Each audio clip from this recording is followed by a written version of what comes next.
we can take the biggest step as veterinarians and producers to just put the scalpels down. From a sustainability standpoint, I like round numbers. But, if you look at the boars in the U.S., a typical boar on Improvest saves about a bushel of corn per pig. I mean, if you do the math, it's a nice round number. But think about that. If we put 50 million male pigs on Improvest in this country, we eliminate 50 million. I did the math a while back. That's about a 500 square mile field of corn that you eliminate. You talk about sustainability. It's just really two big things that, besides the value for the producer, from a gain and feed efficiency standpoint, but we're talking about some real good positive things.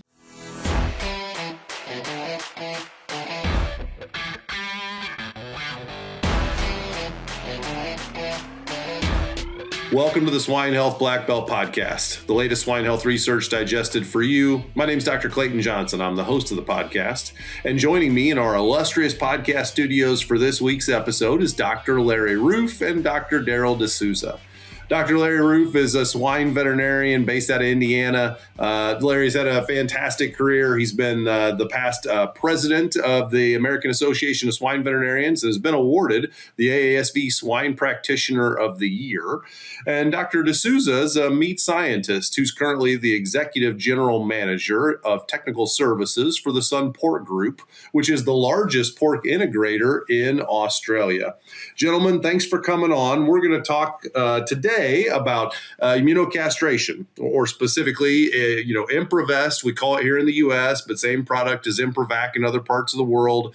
And I think most producers, Larry, in the U.S. are very familiar with Improvest as a boar treatment. That's kind of how it was introduced here to the U.S. industry quite a few years ago now, and they understand that it's a way to immunocastrate the boars without physical castration.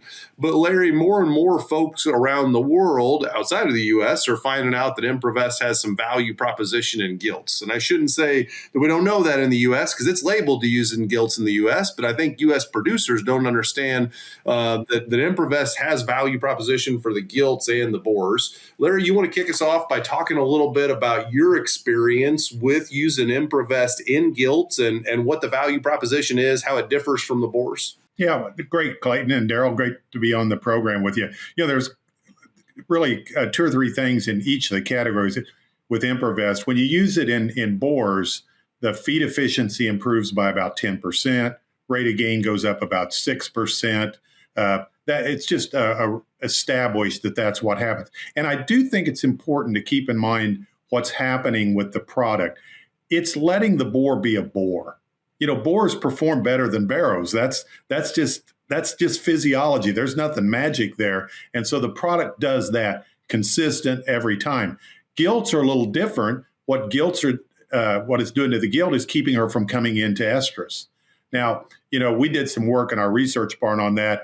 You don't ever know how many gilts are coming into estrus during a finishing period, but it might be 70%. It might be a little higher, might be a little lower. But the point is, Improvest will stop that from occurring. Now, the interesting thing is the feed efficiencies won't be really much different in a gilt, but the rate of gain will be better, and you'll probably pick up a little bit of fewer lights in those gilts as well. So that's kind of the difference in how the product works between the two sexes. PCV2 presents significant challenges to swine health and performance and continues to evolve in today's herds. Ingovac Circoflex AD is the first vaccine to include both PCV2A and PCV2D antigens, delivering broad, homologous protection against the most prevalent PCV2 genotypes in the U.S. Talk to your Boehringer Ingelheim representative to learn more about Ingovac Circoflex AD. Excellent. Darryl, I know you shared that in the Australian market, you don't slaughter pigs at quite as heavy of a weight as we do here in the U.S. So from a gilt standpoint, that changes the value proposition if they're being slaughtered before they're, the age where they come into estrus. But talk a little bit about what Improvest or Improvac has meant to your business, and not just the benefits that Larry talked about, but maybe some other benefits beyond just the performance. Sure. And maybe I'll start with a little bit of a history lesson. So Australia moved away from surgical castration back in the late 1980s for one reason, as Larry's just said. It's about efficiency. But we also have another requirement for our market in terms of we still have skin-on product. So our primary sale is the carcass, and we have lots of product that still have skin on. And so leanness is really good. Slaughter weights, when we moved away from surgical castration, were really light. And I'm talking, less than 70 kilogram hot standard carcass weight. So these are babies compared to current slaughter weights, say, in North America. Over the years, though, we've increased, and we have some retailers like Costco, et cetera, that are pushing weights. We're talking 110, 150, 120 kilogram carcass weights. And so what Improvest has allowed us to do is adapt to these changing conditions. So whilst low change in a lower carcass weight animal will not quite cause for concern, as we've moved slaughter weights, we've had to address this. There's also issues as you increase carcass weights. The animal gets more sexually mature. When you've got a skin-on product and it's got carcass blemishes, etc., we're taking a big penalty hit at the end of slaughter. So things like ham production, etc., are affected. And in some instances, you can have at least 25% of your boars that will have extreme androstenol and scator, so a lot of boar tint, and that will turn consumers off. What Improvest has allowed us to do is adapt to that market. So we have still been able to maintain that need for leanness, but we've improved meat quality, we've removed boar taint, we've dropped those carcass blemishes, etc. And so if you look at our slaughter weights now, we still have markets relatively light. We're talking about 75 and up to 115. It allows us to adapt to all of those, still maintaining that skin on.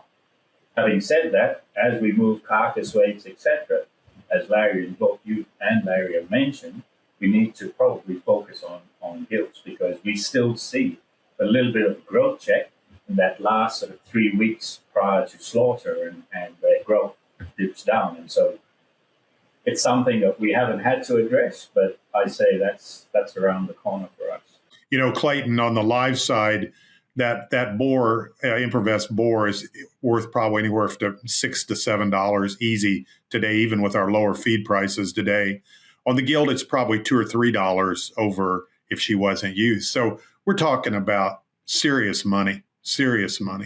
And Larry, what's the downside to using Improvest? I mean, if this thing is improving feed conversion by 10%, right, and helping average daily gain on the boars, and it even helps with average daily gain on the gilts, there's got to be some hidden downside, as in it makes the welfare of the pig worse, or the sustainability of the farm to be a big problem. Talk to us about some of the other attributes that might be considered. I think it's important, Clayton, I'm old, so that gives me license to say things sometimes, but I've listened to this talk about welfare and sustainability ad nauseum sometimes. We can start doing the biggest thing for the welfare of the pig tomorrow morning, putting the scalpel down. It's really time. We've talked about this forever. We discuss other issues around it. We can take the biggest step as veterinarians and producers to just put the scalpels down. From a sustainability standpoint, I like round numbers. But, if you look at the boars in the U.S., a typical boar on Improvest saves about a bushel of corn per pig. I mean, if you do the math, it's a nice round number. But think about that. If we put 50 million male pigs on Improvest in this country, we eliminate 50 million. I did the math a while back. That's about a 500 square mile field of corn that you eliminate. You talk about sustainability.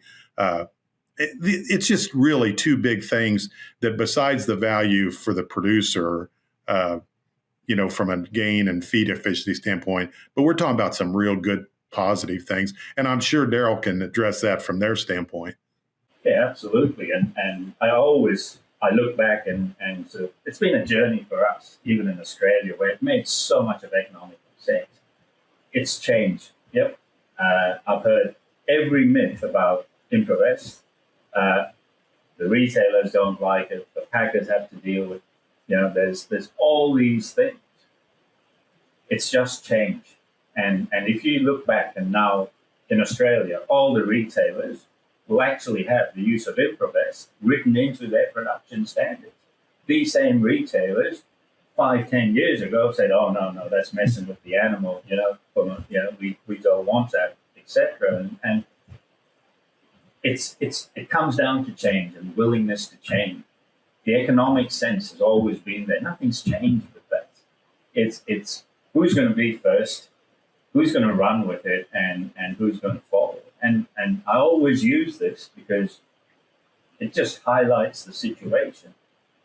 In Australia, while we were going back and forth, should we do it, should we not do it, etc., you guys have a country just south of you guys called Brazil that's a leader in pig production, export right around the world.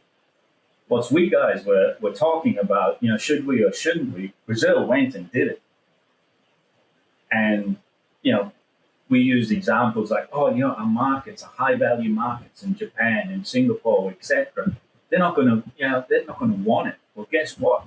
Brazil said, "Yeah, thanks very much. We'll just have that market," and they're in there. So there's I've heard technical issues. I've heard welfare issues. I've heard it causes carcass disposition issues, etc. Maybe I'm not. A little bit like Larry getting on in terms of my career, and I can say this, it's none of that. They're all excuses as far as I'm concerned. The reality of it is who's going to change. And if I look at the SunPork Group, would we ever go back to surgical castration? Hell no. That would just be a backward step for us in terms of efficiency, but also just the convenience, but also the flexibility of Improvest. As our markets change, as our carcasses change, the importance of Improvest in our market hasn't changed. It's still delivering those things. And so that flexibility for us is something that we really, really appreciate. Maybe not enough. And as those markets change, we are pretty sure Improvest will continue to deliver. And we're quite happy for other countries to carry on surgically castrating and giving away efficiency and things like that. We're a small market, and a high cost of production market. So wherever any country wants to leave some efficiency on the table, we're quite pleased with that. Clayton, we've always been high or low cost producers in the U.S. But if you look at Brazil right now, with no PRRS in Brazil, so let's just give them an $8 a head advantage there, and then you throw another $5 to $7 on Improvest, we can't compete with that. We cannot compete with that. And someday we're going to have to answer the questions: Are we going to try to compete or not? And Improvest it's one of those ones. It does require management to implement it correctly, but we can do that. That's not; those things aren't things that are that you can't overcome. Those are just things that are different as to how we've taken care of finishing barns in the past. We just have to improve our game a little bit in the finisher. You mentioned Larry around PRRS and things like that. It's always intriguing, and I'm not a vet, so pardon this line of thought. But if you've got piglets that are born, and survive PRRS, I would have thought the last thing you want to subject that piglet to is something like surgical castration. Improvest, on that hand, allows the animal to grow unencumbered, 11 weeks, first primer dose, and then whenever the thing is required. So it's always intrigued me that, something like that where, and I was staggered by the numbers that I heard at the Midwest this year in Omaha, and geez, we never want to be in that situation, and we feel for you guys, but it just makes sense of why do it. Yeah, fantastic information. It's not a new technology per se, but it remains an opportunity for pig producers here in the U.S. and certainly one that if we don't adopt it, to Larry's point, we're going to have to come up with other ways to try and supplement that, and finding innovations where you can improve pig production by $5 to $7 at a crack. Those don't come around very often. Larry and Darryl is excellent information, pretty sobering information for the U.S. audience, but great international perspective. And hopefully everybody sees this as an opportunity, something that we can take advantage of. Thank you both for coming on the show and sharing that with the audience. Thanks, Clayton. Yeah, well, we should thank the audience, because if we didn't have people tuning in, we wouldn't be able to do this. So for those of you out there listening, thank you very much for being a part of this. It is our pleasure to put these on a website at swinehealthblackbelt.com. Please do that. And if you don't mind, take 2 seconds and give us a rating, give us a review on whatever platform you listen to this podcast on. It really helps drive people to it. Costs you nothing, takes 2 seconds. You can make fun of me in the review. That still works to drive people to the algorithm, say that my hair looks bad, and that even though Larry may beat me by a couple of years, I'm catching up to him in gray hair really quickly. With Dr. Larry Rueff and Dr. Darryl D'Souza, I'm Clayton Johnson. It's been our pleasure to spend some time with you, and we hope you have a great rest of your day.